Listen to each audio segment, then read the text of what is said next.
Hi, welcome to Talkin Business.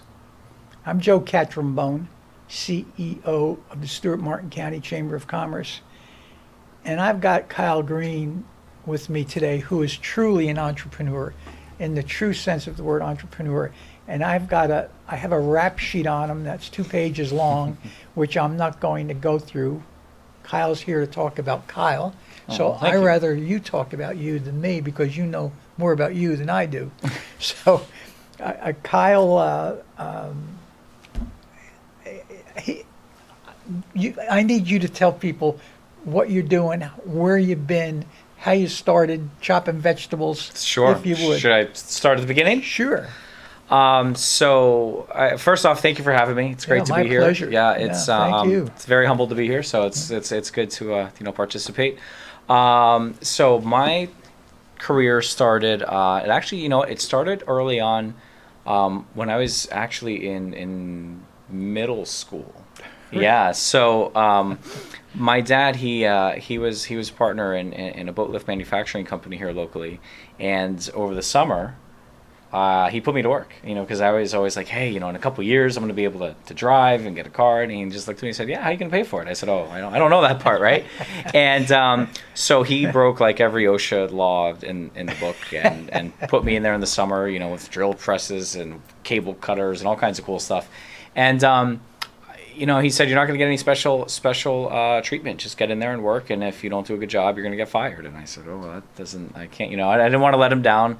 I liked the paycheck. And I think I made like $7.50 an hour. And that was about the going starting rate at 20, I don't know, however old I am now. 25 years ago, 24 years ago, whatever it is. When I started, it was about 75 cents an hour. Okay, so yeah, you so came there a you long go. way. Yeah, right. And so that's kind of where the work ethic started. It was I just wanted to learn. I wanted to do. I liked getting the paychecks. I'd get like an hour of overtime every week, and I was just thrilled. And then so as I got older, I started washing dishes at night after school, and then I moved into the line cook world. And I was a line cook for about a year or two before I ended up at Roddy's out on Hutchinson Beach, where I would chop vegetables next to the big angry steamer. Yeah, it was phenomenal. Yeah, it was a great place. And that was the first professional kitchen that I worked in. And so I kind of look at that as that's where my career really got to get some traction. I mean, I had some good working skills as far as complete my tasks, try to listen to my bosses or whomever it was. But that's where I really started to learn the fundamentals of cooking. And so I was in culinary school at the time, graduated from that in 2 years. And from there, I just worked. I just worked a lot. I always had either 2 jobs. And once I felt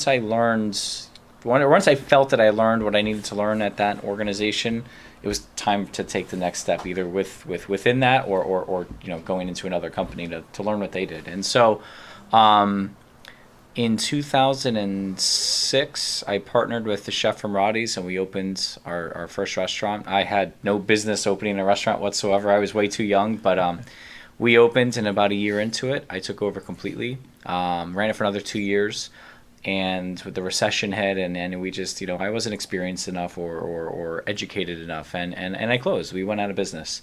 And that was a really hard lesson to learn, and it took me a handful of years to really kind of take personal ownership of that myself. A lot of it was, the economy or the market or the community or whatever it was. And after a couple of years, I realized, no, I didn't know what I didn't know.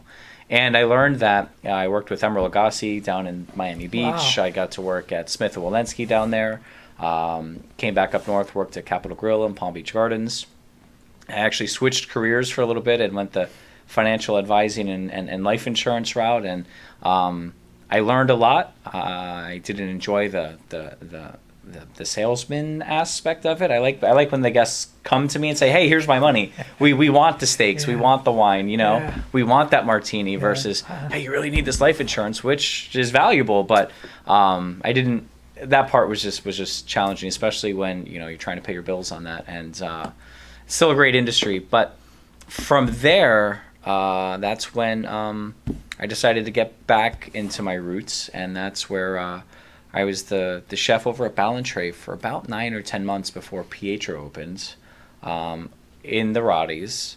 that Bob Eustace had purchased and leased to him. And through mutual friends, he interviewed me and hired me as his executive chef to reopen that since the first time Narati's was closed. So it was really wild to go in there as the head chef and write the menu and write the schedules and lay the kitchen out when, 9 years prior, I was, the work grunt chopping vegetables in the corner. So it You're a was quick learner. Yes, absolutely. And then I was with Pietro for about a year.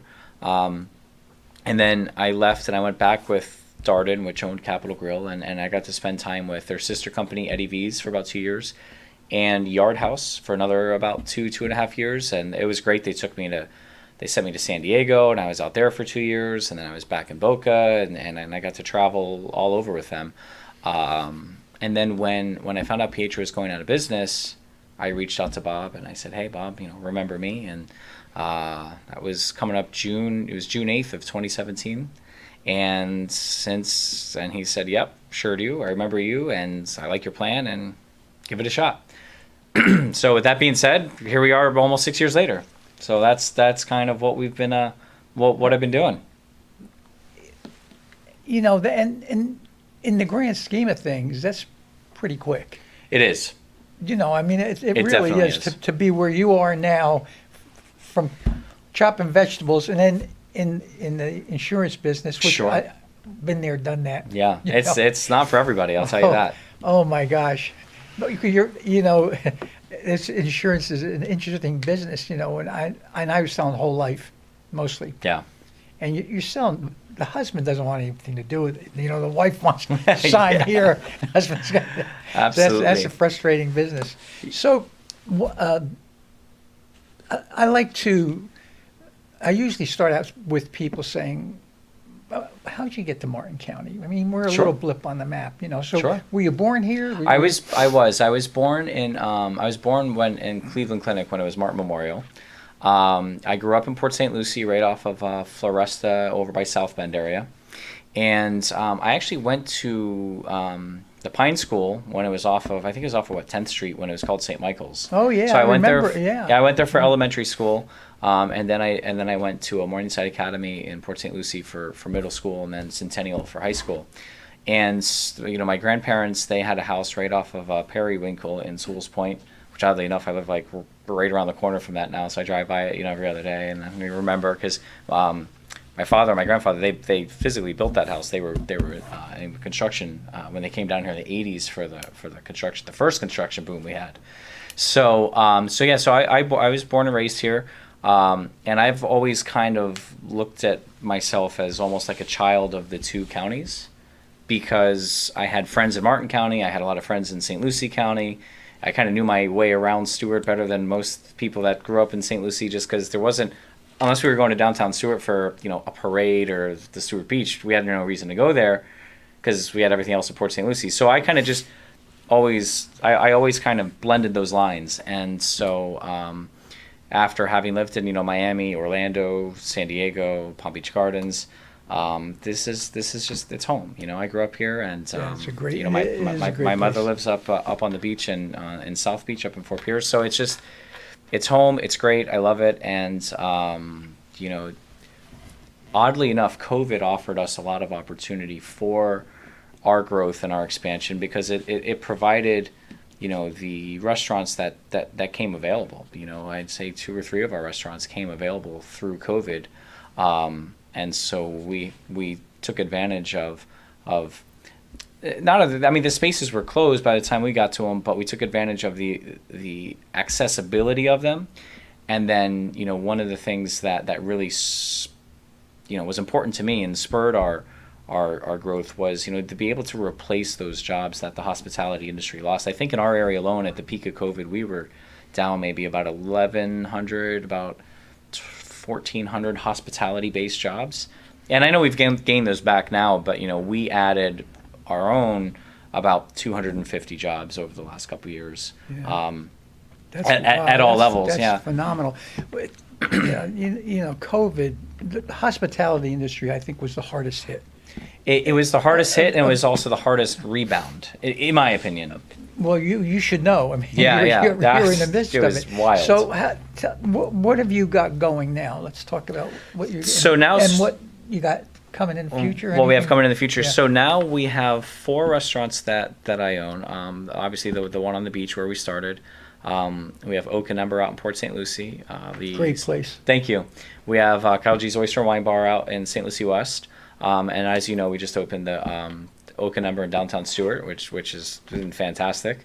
And we have the Circus 69 project that Ben Sharfy owns at his tech campus, and we're the managing partners of that. So my team and I, they had the restaurant built, this beautiful restaurant. It's built, it's together, and they said, hey, we make, tech stuff, computer stuff. They said we need a restaurant guy to operate this. So we have that under management, and we have 2 more restaurants where we have leases signed out in Tradition that are in the works. That's a going area. It's a very underserved area, Yeah. and we're waiting on the developers. They're a little bit behind. Everything in construction is either next week or next month, and then when next week and next month happens, it's still next week or next month. So we're kind of in a holding pattern, waiting for these new construction spaces to be delivered so we can start our interior construction. Yeah, So it's really tough to get things. Try and get someone.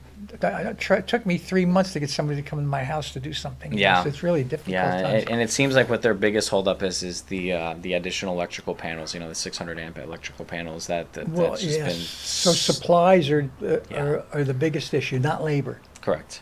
Yeah, and for us, I just did a Amanda Foster just interviewed me for the leadership through I believe that's through the chamber, correct? Mhm.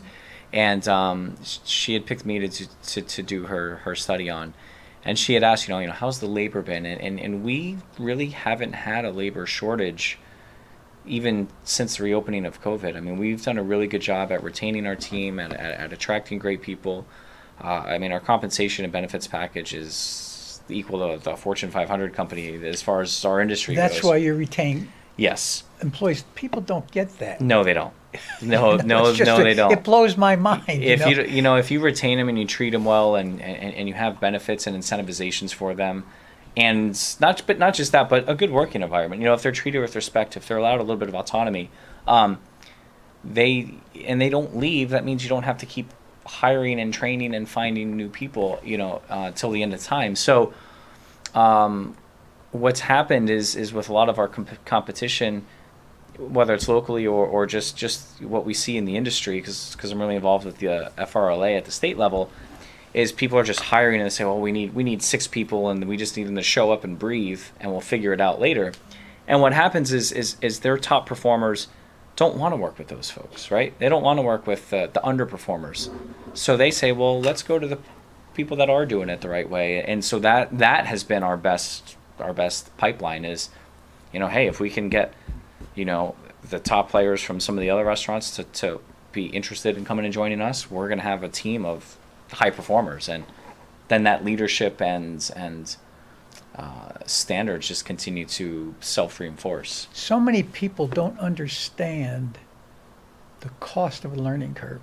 Yeah, It took me a while to figure it out, but you're and right. So to give somebody a little bit of a raise, an increase, it's so much better, and it's economical Yeah. to keep that person rather than go out and hire someone new and again go through that learning curve, which is truly expensive. Absolutely.